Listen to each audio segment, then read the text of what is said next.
Welcome back. Yeah, welcome to Double X Download. I was watching the monitor here. I forgot we have that one over there now, or we always have, but watching the wrong one. So welcome back to Double X Download. We're episode 20 with Brandon Clapper and Brad Weaver. Sponsored by, as always, by Dust Pods, as well as Champion Cartway, Pitside Cart Supply, Dreamfield Cartway. Feel like I'm missing something else. We'll hand it over to Brad for the other ones. Also, I'd like to thank Heinz Energy, Liberty Carpet, Snake Creek Marine, Caveman Barbecues, Barbecue Rubs, and yeah, that's about it for this week for me. All right, so Brad went racing this weekend, or both of us went there, did a little bit of racing this weekend, but Brad had the better of between the two of us, the better night. We started out. Last time that I was on the show, we went with mine. So I want to hear yours first. Okay, Let's hear your racing first. Yeah, mine. So Friday night, I was at Dodge City Friday night and Saturday night. Took my Predator card out, which I hadn't even seen skin since the last race of last year. So the state of maintenance was a little needed to be done on it yet. And then Friday night, we also kicked off the DXMP Reaper Clone Series at Dodge City, and then went back Saturday for the Budget Predator 200 Lapper. But yeah, Friday, I pulled the cart out of the garage. Still had the turf tires on it from the Turf Tire Nationals last year. Still had the dirt on it, but loaded it in the trailer. Took it up to camp. We got a cabin up in Oneonta, about a half hour from Dodge City. So typically when I go up there and run, I'll just stay at camp. Stay at camp that night, but head up a little early and do any maintenance and stuff like that on the car. So I get up there, and it was in way worse condition than I thought. It was, in addition to being dirty, all the bearings were gone from the front. I thought I had the right bearings with me. I didn't, so I had to scrounge and go to hardware stores and make phone calls, and eventually I found some bushings that would make work to keep the left front wheel on. My tires, I got a good set of tires that I use. That I like to use on the budget that apparently I had taken out of the trailer at some point in time. Didn't realize that either. So I get up there and I'm scrounging for tires in the trailer, and I was able to find 3 of them. Didn't have a left front, but had Doug O'Hara meet me up he had a spare left front. So I had 3 different manufacturers of tires on there. It was the biggest shit show probably in kart racing history. But needless to say, Friday night, not competitive at all. Not even slightly competitive. No. I can't imagine why. No. I mean, typically, as long as the engine runs good, and you got the bearings, your weight's not moving around, I mean, you're going to be, and I was wrong. Yeah, I went out there, and it handled all right. It actually surprised me that it did handle pretty decent, but the engine, I had the engine done, I don't know, middle of last season, and that engine's get up and go, got up and left. It just didn't have it. I mean, I think I would have gotten lapped around lap 13, if I remember correctly, 13, 14, 15, somewhere in there, had I not been saved by a caution. But I was the slowest car at the track Friday night. But the Reaper Clone Series, we kicked off the Reaper Clone Series, which I didn't race in because I have nowhere near the talent that those guys have. And quite frankly, it's much more entertaining for me to be watching those guys. We had 11 clones show up for it. Which is a pretty solid turnout.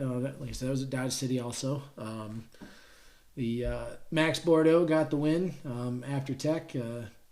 Different driver across the line first, but it ran into a small issue in Tech. And unfortunately, had to hand off the $500 winnings to Max, which I'm sure he was pretty happy with the $500. But the race itself, it was a really good race. Max finished first, or ended up first. Mike Farina was second. Matt Chavis was third. I don't remember from there on back. Can't remember off the top of my head. But it was actually would have crossed the line second, third, and fourth. Mike Allery was the one that crossed the line first. But it was, like I said, it was a really good race. Put on a good show up there. Dodge City is a really fun track, and up there, those guys, they do like the Reaper tires up there. Down here, I got guys fighting against the Reapers, and up there, I got guys fighting for them. So, but it looks like they're going the right direction. They're running a money race, another Reaper. They allow Reaper or Burris, but the drivers voted on money race for this week, whether they wanted to run Reapers, Burris, or combined. and it was a unanimous Reaper vote. So Nice. yep. So that was pretty good. And then Saturday went back for the Budget Predator 200. There's only 10 carts that showed up. Probably if we do this race again next year, we'll have to ramp up the PR, the promoting for it up there. Dodge City, it's their 50th year. Their promoter's 50th year promoting the track, which is absolutely insane. But for somebody who's been promoting the track for 50 years, he's not real active on Facebook. They do have a Facebook page, but they could probably utilize a little bit more. I think you'll see them ramp that up. I gave them some suggestions of different ideas to kind of engage. What are you laughing at? I was watching this moth fly. It just flew in front of the camera. Oh. I was watching it fly in, and I'm like, I wonder if it's gonna go. I was like watching it, and I was like, I wonder if it's gonna fly on the background in the camera. Sure as shit. Yeah, it did. But yeah, so Saturday I bolted on a brand new engine, trailer box. It was actually one that was my dad picked up a couple years ago, and when we started the seal program, I put the seals on. It's never seen oil, and then my clutch was acting up to say the least. So Jason Walsh loaned me a clutch to run, and then Underwood 308. Sorry, man. Brain fart. I get under the gun here. Chaz Underwood loaned me a set of Vega tires to bolt on for Saturday, and I was slightly faster. Still not the fastest one on track, but I wasn't the slowest this week either. And went out there. Weather was looming. It was a 5:30 start time, but it was a little relaxed getting ready. I think there was 2 or 3 clones.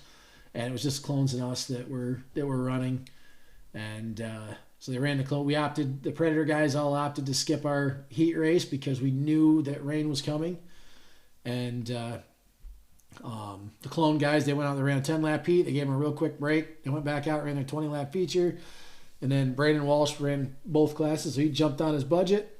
We went out there, started the race, and I think I had the worst drive. I can't remember where I started, but it wasn't near the front. And green flag came out, and I was getting lapped about every 20 laps or so. So it still wasn't, but it was better, but it still wasn't good. I just gotta drop the cart off to somebody that knows what they're doing and get that thing to work. I don't know. It felt like it was handling good. It felt like it was running good, but apparently it's missing something, or I just really suck. But they're probably some maintenance. The bearings and stuff. I flushed all the bearings out and everything, and everything was spinning free. Chain was in good shape, But I'm sure there's some the toe might have been screwed up on it a little bit. There's other sorts of issues. So. Scaling, probably. Yeah, I could probably scale it some. I don't have any bolt-on weight because I'm I'm a chunky fellow. And, there's still things that you can do. Move the seat around. Yeah, we can move the seat around. You can move some, wheels in and out and stuff like that. Yeah, like I said, the handling was there. Just didn't have the speed. Yeah. It handled great. I could hold it wide open all the way around without dancing or skating in the corners or anything. But threw the green flag and went the first 53 laps without a caution. And I will tell you right now that is not a way to start the year out when you haven't done much racing. I ran the night before. Missing some race muscles. Yeah, you get that. It's kind of like anybody that's flagged. The night after your first race, your flagging arm is sore and got arm. I'm still aching. This was Saturday night. My arms, my legs, and everything just still. My ribs from sitting in the seat for 200 laps. But like I said, I think there was only maybe 3 or 4 cautions the whole race. Ran it off in 55 minutes. 200 laps. And it was actually lap 190. So it was actually raining for probably the last 20 laps. I think it started raining in the 170s somewhere. But it was a light rain. As long as we kept going, we were good. But there's just a tiny bit, just a touch of dust. And then you got the water. You get the water hitting your visor. Yeah. So you get a little bit of mud on your visor. And then I went to wipe it and just made mud. So I had to flip my visor up. And by the time I got done, I looked like a raccoon. But I saw the Facebook. Yeah, post. it was looked good. Looked good. Yeah, there's a few people that saw the Facebook picture. But that was after the dirt had dried. Apparently, it was a lot. I took my helmet off on pit road after like we were all getting off our car. Took my helmet off. Everybody standing around looked at me and started laughing. But and they were supposed to be counting caution laps and they weren't. There were like there's only 3 or 4 cautions, but if it weren't for that, we would have got in all 200 laps. Yeah. It was just when the caution came out with 4 to go, it was just raining hard enough. We're going to lose the track, and so they just threw the checkers on it. But like I said, had they counted caution laps, we would have been at 200. And so we got. I'm going to go ahead and say we got the whole thing in. But it was a fun race. Matt Chavis ended up winning that. Doug O'Hara, I think, was second. I believe he was scored on the lead lap. And then I can't remember the rest of the finishing. I know Cole Nelson was right up in there. He ran good. I think he was a lap or so down at the end. Brandon Walsh put on a hell of a show with Chavis. Him and Chavis went back and forth most of the race, and they got, I want to say it was in the lap 170s somewhere. Walsh's motor vapor locked on him. Oh, and he ended up having to pit and lost like 4 laps in the pits. Did get back out and finish the race, but finished 4 laps down. You're only going to finish a couple spots ahead of me. Yeah. So, but, how many laps down were you total? I don't know. I would get saved by a caution. I know I was doing the math. I was on pace to be 10 laps down at the end of the race because, like I said, it was about lap 20, about lap 40, right in that range is where they'd get me. But we had cautions, say, like I said, 3 or 4 cautions, usually timed about right to save me from. I want to say I was probably 6 or 7 laps down at the end of the race. Saved you about 3. Yeah, and I started stretching out the end. I may not have been that far down because around lap 100 or so, it seemed like the cart started coming around and started picking up, so I could actually race with some of the guys. Where before, like in the first half of the race, like I could stay with them for a lap or 2, and then they just start inching out on me. But I got to run with Graydon Stanton quite a bit, and I think we spent damn near 100 laps right around each other, passed each other back, and then. I think the quote of the race was after the race was over. I passed Evan O'Hara at some point in time in the last half of the race, and after the race over, standing around talking, somebody's like, "Evan, what happened to you?" He goes, "Brandon passed me, so I pulled off." Come on, man. That's funny. But yeah, it was. Let me. Hopefully, this doesn't go to sound on. I'm just trying to pull up see if there's any comments on the video here. Which I don't see any, but I don't know. I don't know. But yeah, so it was a fun night. Still, I mean, I'm still, like I said, I'm still sore, but running 200 laps at Dodge City. You haven't been up there yet, have you? No, I've never. I've seen the place, driven by, like on a highway or whatever. Yeah, it's high banked 8th mile. But our lap times are very similar to Champion and Action Park, so you're going a lot farther distance. Yeah, you're carrying a lot more speed. Oh yeah, it'd be. I think we were running right around 12-second laps, if I remember. Good. I think that's what somebody said. So it was a fun time. And hopefully they do it again next year. I don't know if they will or not. Like I said, it was a pretty light turnout for what it was, but there's always a possibility to crank it up some, and we'll see what next year brings out there. But that's the first of 3 200+ lap races for the Budget Predators. Really 4 if you count. Sorry. All right, I didn't know that was you. No, that was my phone. I just checking in on the Weaver Racing Gotcha. Facebook page so I could kind of But monitor a little bit. Yep, but we head out to Lebanon Valley. I think that one's in. I can't remember if it's in July or August. For a 200 lapper, they did it last year. Had a decent turnout. I think they had 19 carts last year. I wrecked out of that one on lap 0. Pile up, some guys trying to win the race on the first lap, caused a big pile up, and I drew the short straw.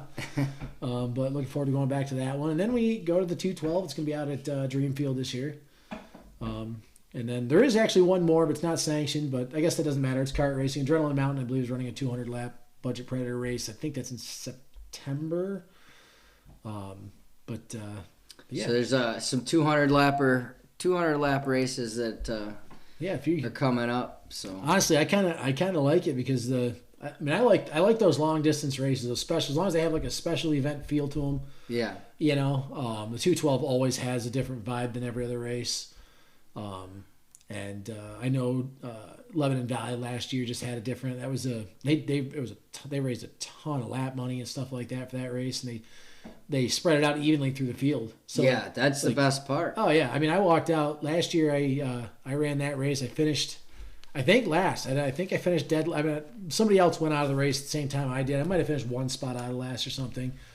But if I remember correctly, I walked out of there with like over $200 because between the lap money and then they gave me the hard luck award. Yeah, well, I tell you, the when you're able to spread lap money out through the field, it really definitely it benefits all the racers. Yeah, you know, and it definitely keeps guys wanting to come back.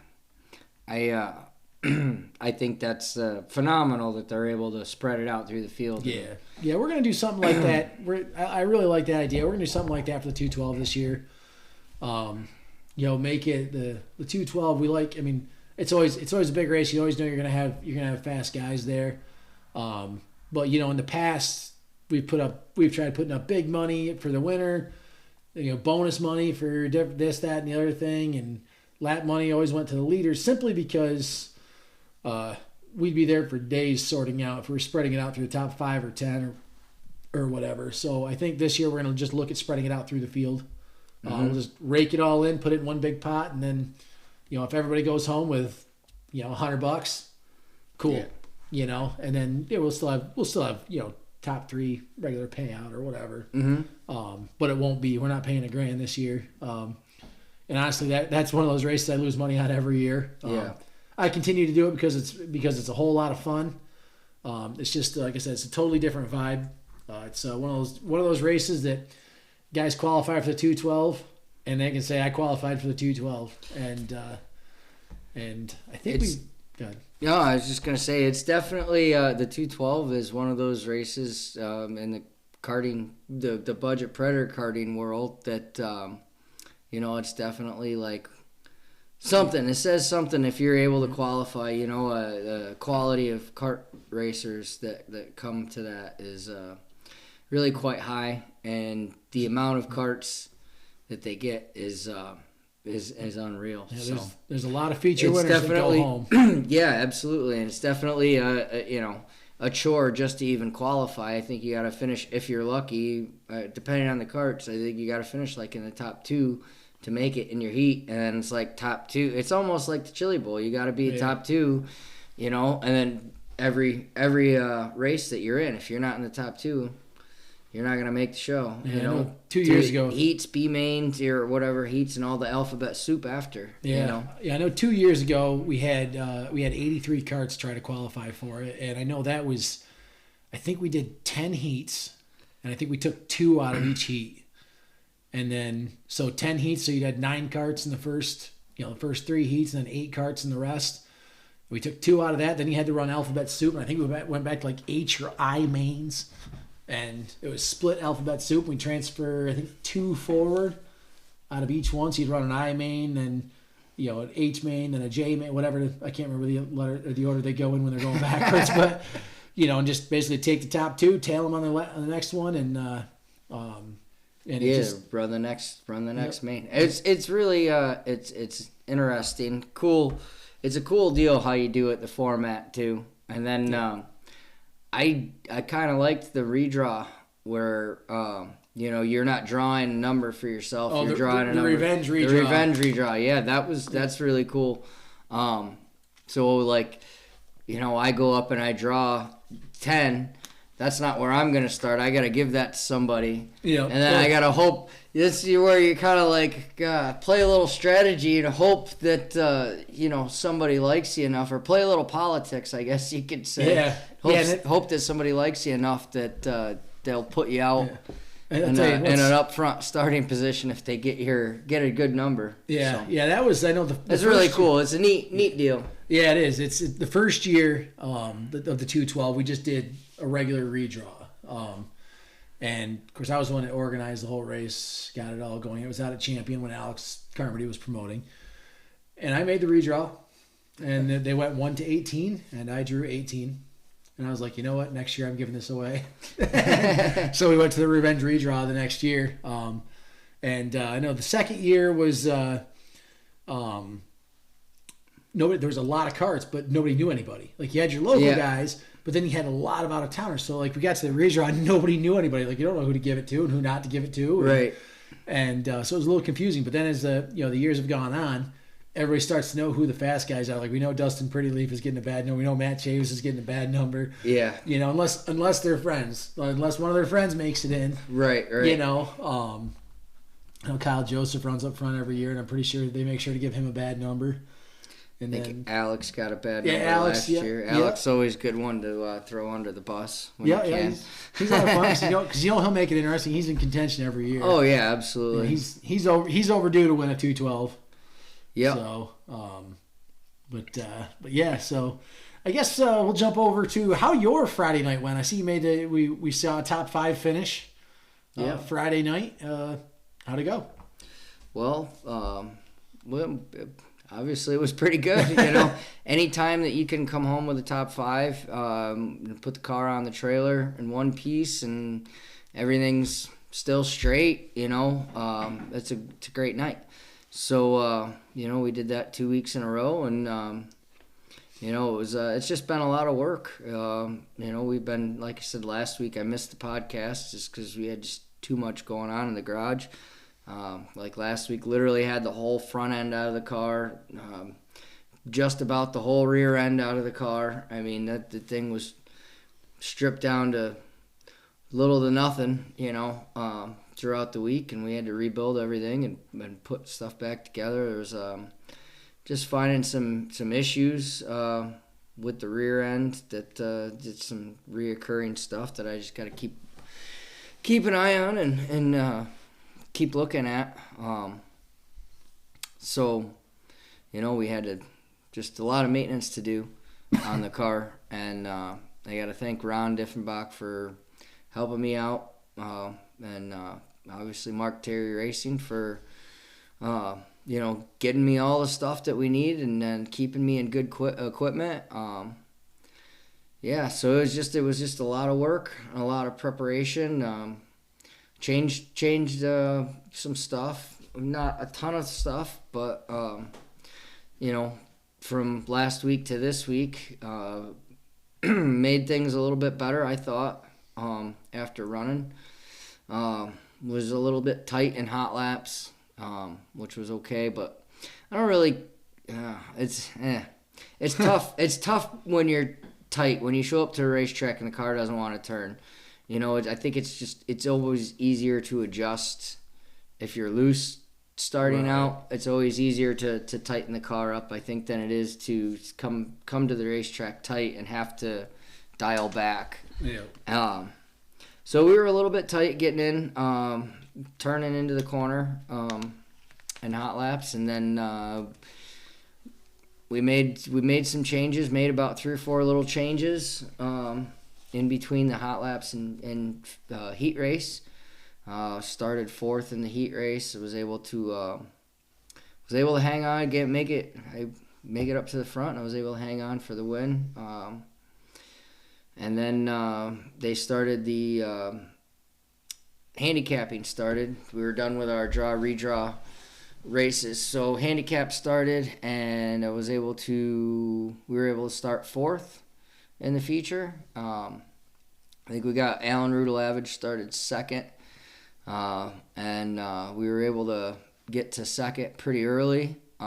First few laps, 4 or 5 laps or something, we were able to get to 2nd, and Alan kind of had got out away from me, about a straightaway out away from me, and then I was pulling. I believe it was Doug Paul Hamas, who was in 3rd, running 3rd most of the race there. By watching the video, I was watching where I had a straightaway or a little more on Doug, so didn't know it at the time, but we were cooking along pretty good, and the car was going really well in the feature. We had some restarts right around lap 14. We had like 3 or 4 restarts where I was able to kind of give a little bit of challenge to Alan, but just didn't quite have enough, to work by him. I was able to kind of stay with him a little bit, on the start and, drag race back down off of 2. And, that's kind of where he would open up a little bit on me. And, he'd every lap it just kind of would pull away a little bit more. But, we were hanging on there for another 10 laps or so. I think it was right around lap 20 or something. That between 20, 25 or so, I started getting challenged by Kevin Hartnett, and I moved up to the out. I seen his nose kind of on the bottom, and I felt like the track was really slippery down low.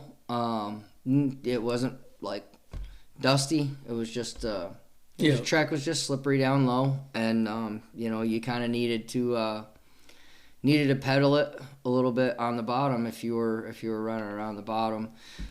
And I just felt like we weren't getting off the corner, and knowing Kevin Hartnett and watching him race for as long as I have, he's definitely one of them guys that if he can't get underneath you, he's gonna throw it up on the outside and try to drive around you.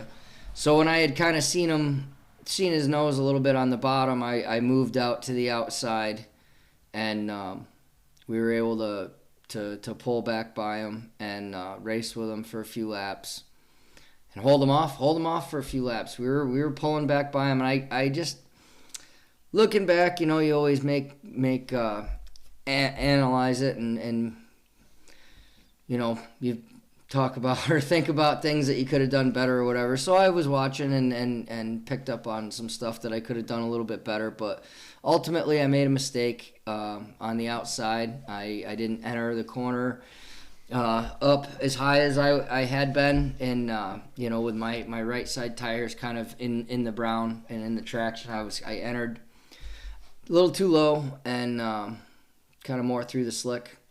Yep. And I got loose off of 2 or 4, loose off of turn 4, and that was enough for Kevin to get underneath me and get by me. And after that, I think it was like the last 5 laps of the race or so, I just moved back down and kind of protected, and we ended up 3rd. So it was all in all, it was a good night. It was a good run. Like I said, I got to thank Mark Terry Racing for keeping all 4 wheels up on the ground and good equipment underneath me. Anything that I've needed, he's come through without any questions. So that's been great. I got to thank my crew, Ron Diffenbach. I got to thank John Tyler for coming. I got to thank Mitch Howe as well.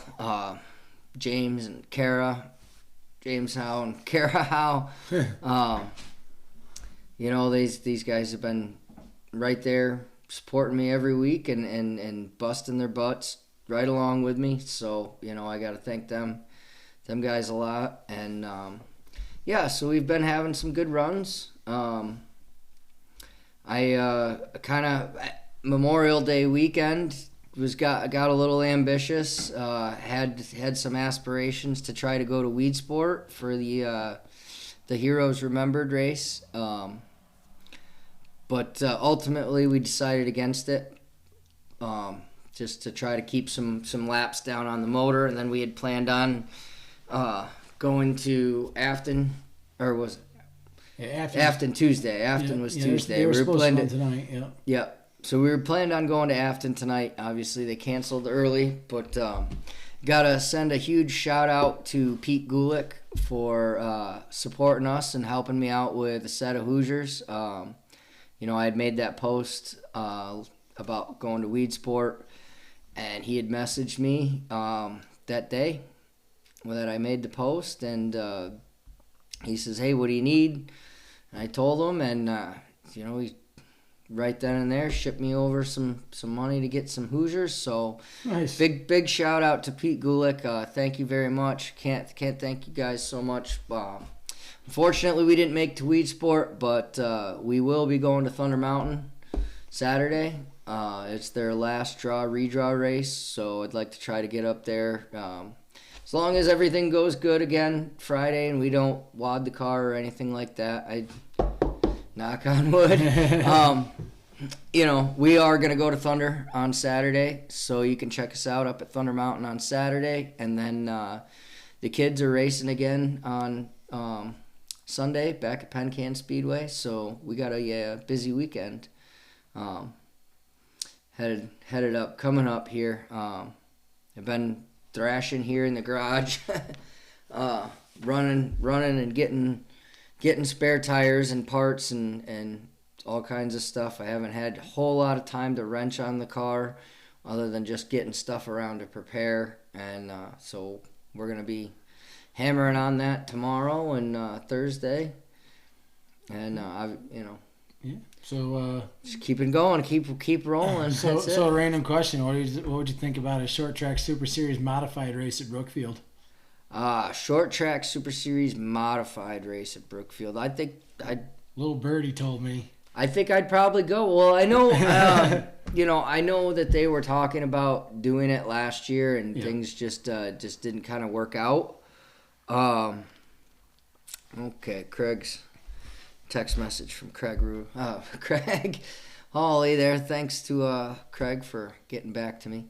But yeah, I was interested in that last year when they were talking about that. I think they had a sportsman race as well scheduled for the same day, so we were planning on going. I think something happened, and there was a conflicting date for me. I think that's why I didn't end up going to that one. Well, I don't know if there's been a modified race scheduled. No, yet. There wasn't a modified race scheduled, but the last race that they had scheduled for Brookfield last year, they were talking about adding modifieds, but they never ended up doing it. Yep. Which sportsmen were already on the schedule.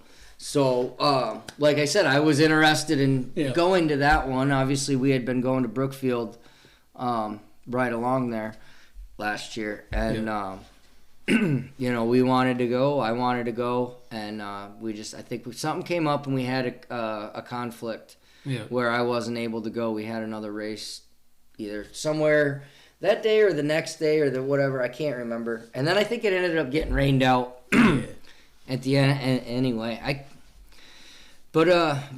would be down 100% for a short track Super Series race at Brookfield. There was a post on Facebook, and I commented. I think Brett had posted, and I commented I'd skip my own funeral to watch a race to watch the short track Super Series mods at Brookfield, and there was some things dropped there that hinted at sounds like it's in the works. Yeah. So that would be pretty cool. I mean, that place, if you haven't had a chance to go to Brookfield yet, that is as old school as it gets. Yeah. It's a really cool track. Fairgrounds track, but it's a flat quarter mile. Tiny, technical.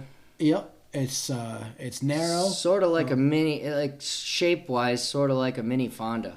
Sort of. See, I haven't raced on it, but to me... It's round, kind of. The back stretch is really round and sweeping. Oh, okay. The front stretch is pretty straight. Yeah, from the grandstands, it looks like flat skyline from the grandstands. Yeah, it's not quite.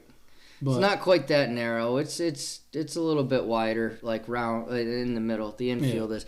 Just got a shout out here to Alan Rudalavage. Thanks, or congratulations, Alan, on your win last Friday. I see you're watching, so I know I said congrats Friday. I just want to shout you out again and say congrats again for the win. But anyway. Yep. Yeah. Neat place.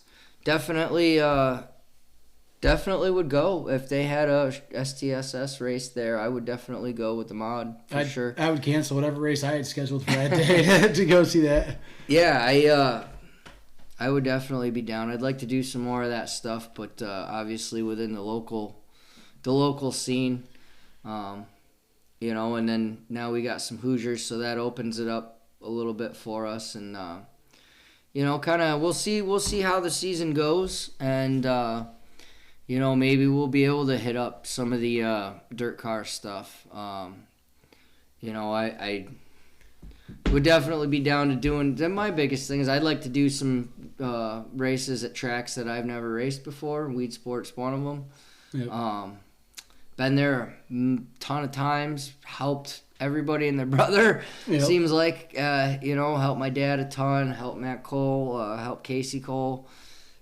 Excuse me, I just never got the chance to race there myself, and always wanted to. That's kind of one of one of those tracks that's on my bucket list to race. So maybe next year. And that was the other thing too. Like I until now, I've never been dirt car legal. I've never had my own stuff. Never really had the funds to be dirt car legal. So that's really cool that we have the ability now, and looking forward to maybe doing something here in the future with it, as long as everything goes good at our local weekend tracks. So good deal.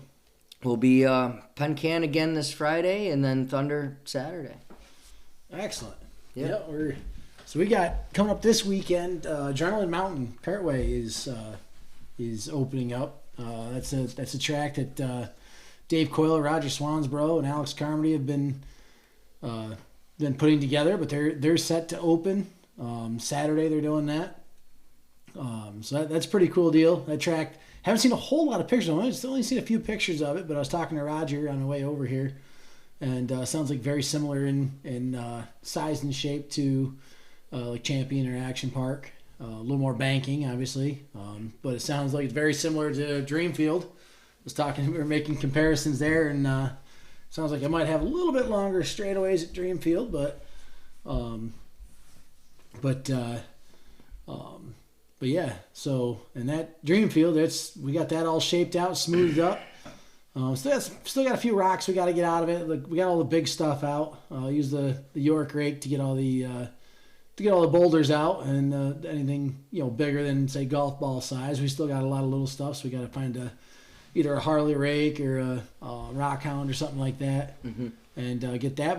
Our guardrails are going to be delivered tomorrow, so hopefully we'll start maybe tomorrow afternoon, start putting up some guardrails, and it's going to start coming together quick now. And we're scheduled to open up July 20th. I would like to try to get it done at least a couple weeks ahead of time, maybe run a race or practice, at least a practice or something, get some laps on it. We're getting a ton of feedback from slingshot guys that want to run on it. A few of them have seen it.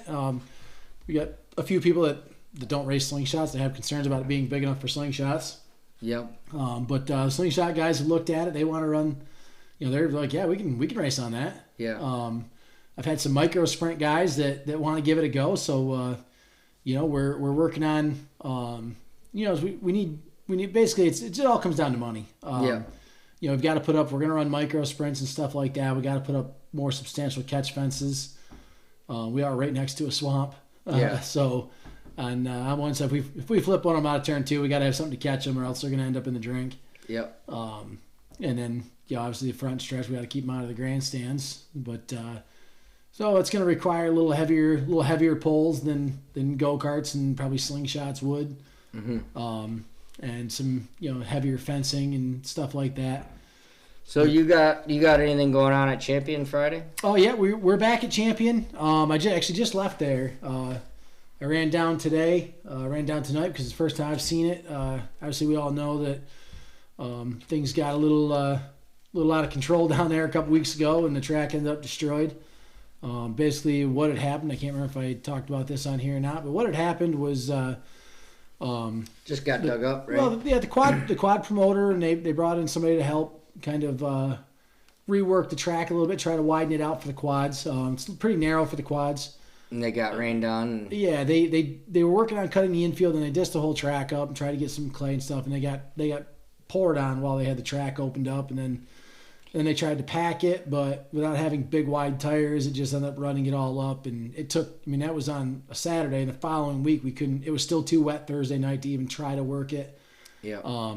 So we had to cancel that Thursday, and then that weekend they went to work, and all of last week they were working on it again. They got it smoothed out, widened up. They ran on it. They ran the quads on it both Saturday and Sunday. They said Saturday the track held up pretty well, but there's still a soft spot in 3 and 4 that kind of made a decent little hole. They worked on it again. They said the track was a lot better for Sunday, and this is what really makes me happy is after they got done on Sunday. Immediately after the races, they went out and started working the track again to have it ready for us. Nice. They didn't abandon it Yep. like we've seen happen in the past, where they run on it and we got what we got. Yeah. But no, they busted their butts. I was out there today, and even as much rain as we've got, the track looks absolutely amazing right now. They added more clay to the surface. They got it mixed in with the base, which I had reservations about trying to do because it's a somewhat sandy base. But I can tell you right now that it held together very well. I walked on it. Generally, you can tell when you walk on, something like that when it's soaking wet. You can tell by how it acts on your shoes, whether it's going to stick to itself or everything else. If it sticks to itself, you got yourself a good surface. Yeah. And I was able to walk around that, and there's standing water on the track in places, and I was able to walk around and walk off it without any mud Peeling up. Well, yeah, without anything sticking to my shoes. So That's good. I think we're gonna have this week. I think we're gonna have the best surface we ever had down there. Yeah. They've got. I mean, it's super smooth. They've got it kind of recontoured. Some of the corners were like the banking. The corners were a little, just over time. It's just kind of starts working where you get like a little bit of banking down low, then a little flat spot, then a little bit more, and they spent a lot of time working on that, kind of recontouring the corners and the straightaways and getting them all level. And I think we're gonna have a badass track on Friday. So hopefully we get the support to come out and check it out. Nice. Because I'm actually excited again for the first time in a while. This year's been kind of one of those years down there where it's kind of like, I don't want to say monotonous, but it's tough to get excited. There was so much negativity over the winter from a couple different people that one in particular that just he gets off on trying to make everybody else mad, and then in turn my phone's blowing up and I'm getting called everything but white. Yeah. And it just takes the wind out of your sails from the start, and then of course we were off to a slow start this year with low cart, fairly low cart counts at Champion. I mean, it wasn't terrible, but it wasn't good. And it just kind of then dealing with all the other crap, and it's just like it makes it hard to get excited again. But after being at the track tonight, checking out, seeing everything that they've done, I mean, they even fixed some stuff they didn't need to fix. The transponder beam blew down in a storm. $4,000 hit the ground there. I haven't checked to see how much damage there is as far as to the computer, but I know 2 of the antennas broke. So I'm gonna have to spend a little bit of coin there to get those up and going. A couple of wires broke. It's probably, did I know there's at least $800 or $900 in damage to it. Yeah. Which sucks. But it was. I mean, that beam was a pain in the ass to put up because it's 13 feet in the air. Yeah. And without having a lift or anything like that, I mean, it was like we literally put it up in a with a step ladder in the back of a truck on one end and hiked it down the other end, screwed a board to it so we could stand a little closer to the ground. And I don't know how they got it up because that was before it had the computer and all that mounted to it. So it's probably 40 or 50 pounds heavier now. But they got it up. Nice. Got it up, reattached, and. So you got champion coming up this Friday, and that's it for your or DXMP promotions. Yeah, this week is just champion. Just a regular show this week. Except we do have that bonus money for the ghosts. The Benign Tree Service put up, so extra couple $100 for the ghost guys. Yeah, we got $100 to each winner there. Nice. We're gonna do a little. We're gonna put out there if anybody wins their feature tonight or Friday night at Champion, and then Saturday at Adrenaline Mountain. We're gonna throw them a free entry for a free registration at Champion next week. So you got to win both. Yeah, got to win both Friday and Saturday. Yeah, win Friday and Saturday, okay. And we'll give you a free registration next Friday at Champion. So a little extra perk for those guys. Incentive to get out for guys to get out and come to the go-kart track. Yep. Bring your karts out, double up, and get a free race the next week. So that's pretty cool. Yep. But so your plans? You said this week you're doing Penn Can and Thunder Mountain. You say? Yep. We're gonna do Penn Can Friday night and then Thunder Mountain Saturday. It's been quite a while since I've been up to Thunder Mountain. Looking forward to getting back up there. I know. That's about. I don't know a lot. I don't really know what to expect. I've been watching some races. and it looks like it's pretty slippery up there and hard to get a hold of. So it'll be a learning curve. We're gonna be on Hoosiers, so that's something I haven't worked with in quite a while, since probably about 2012 or so, or maybe like 17. 2017 probably was the last time I worked with Hoosiers, really. So it's gonna be a little bit of learning curve. Looking forward to it though. I'm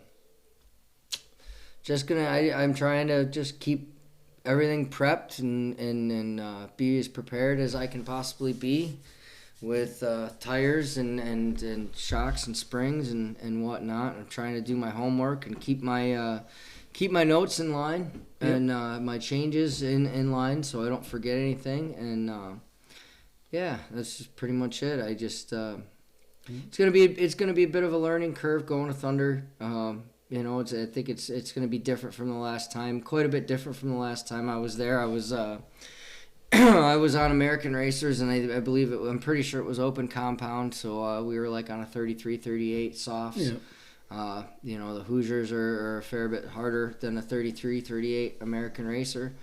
So, that'll be a little bit different. That's changed. And, it's been even longer since I've been up at Thunder with a modified. I think that was my first ever race ever, and full race ever in a modified was at Thunder Mountain. I think that was my one and only in a modified up there. So I mean, obviously I've raced there with Sportsman and the IMCA quite a fair bit, but this will be different. Maybe it'll be a lot like the IMCA, hard and slippery with those little tiny hockey puck tires. Yep. But yeah, it'll be fun. We're looking forward to it. We're trying to get a little bit more seat time.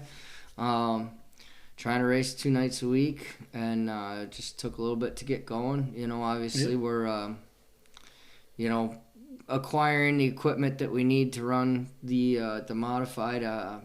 Obviously things are a little bit different with the, equipment wise that you need for the crate versus the modified. I think you need a wider range of gears. We're running 2 tracks with 2 different tire compounds. We're gonna need wheels and tires set up for one and wheels and tires set up for another. I'm working on trying to get my shocks and springs in line for both tracks. So it's just a lot of prep work, a lot of work in the garage, a lot of time talking to people, researching things, and figuring out what we need.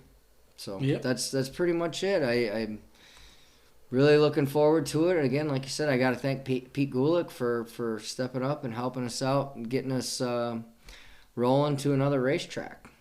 That's pretty much it. Excellent. And Matt Snow just comments, is this week the sponsor money from Bedine? So apparently he was not watching 5 minutes ago. No. Yes, it is.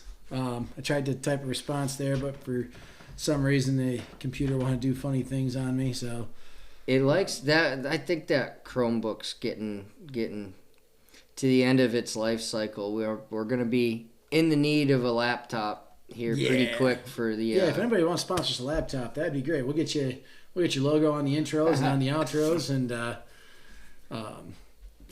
So.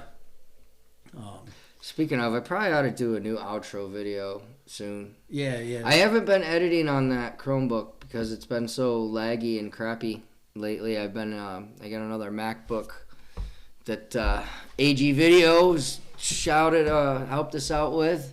Again, thanks to AG Video for, as always, for helping us out and keeping us rolling with the some of the equipment that we need. We might actually just be able to use that laptop, honestly.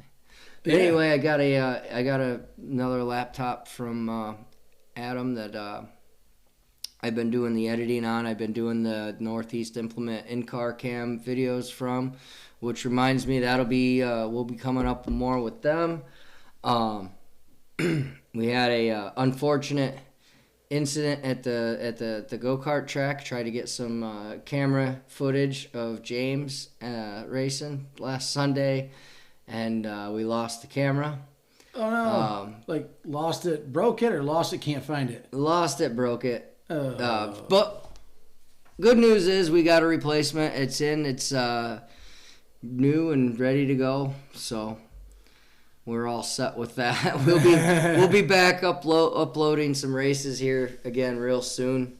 And then of course, dummy me, I do have hot lap footage of last week's racing, but and a whole lot of B-roll. Hot laps and a whole lot of B-roll. I don't know. I messed up, forgot to turn the camera off in between the hot laps and the heat, and by the time the heat rolled around, it was out of battery, and I didn't realize it till the end of the night after the feature. Yeah. Or actually, before I was going out for the feature, the battery was dead, and didn't realize it. So, we got a whole lot of B-roll and hot laps. So I'll rip through some editing on that here for this week, and we'll be up and running again. Hopefully I'll be smart enough to pay attention to the camera a little bit, or maybe I can get one of my good crew members to switch that out or pay attention to that for me. There you go. So I just forgot to mention it. Whoops. Yeah. So no big deal. We're back up and running with that, so everybody can look forward to some more in-car video. And I got to do some talking with Craig Hawley a little bit about helping us out with the editing and whatnot. So he said he was interested. I got to just kind of iron some things out with him, and then send him some footage.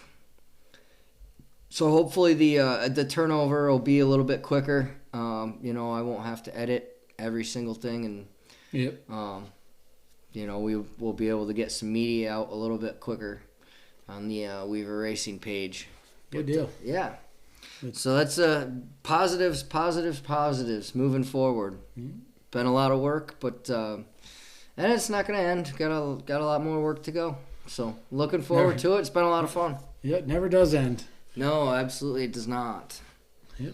Definitely doesn't end. So we got any other comments, questions concerned in the not really, Double X download page? Got lots of people watching on the Weaver Racing page. No commenters. No. Yeah. Mark Terry coming soon. Carl Nagel interview. Yeah, we do have our interview with Carl Nagel that has a lot of editing that needs to be done. That we're working on I still have yet to have time to get to it. We might just have to re-record that without the background vocals. Well, I think maybe we go to Carl's house and do it. Oh, there we go. That might be a little bit better. Yep. Do it live. Yeah, we could do it live right at Carl's house. I think if we could get cooperation or permission, I should say, from Val. Yeah. To do it. Yeah, I think she could probably give us permission. So we got a little bit better. Probably better ideas and questions too to ask them too. Now that we've done it once already, hopefully it'll go a little bit smoother. Yeah, the next time. All right, well, we're just about that hour mark, so we'll wind this one down and be back maybe next week if our weekends go really well, or maybe a couple weeks. See what our schedules look like. But, definitely. Another week or two. But with that being said, I'm Brandon Clapper, and that's Brad Weaver. Thank you guys for watching. Yep. Have a good night.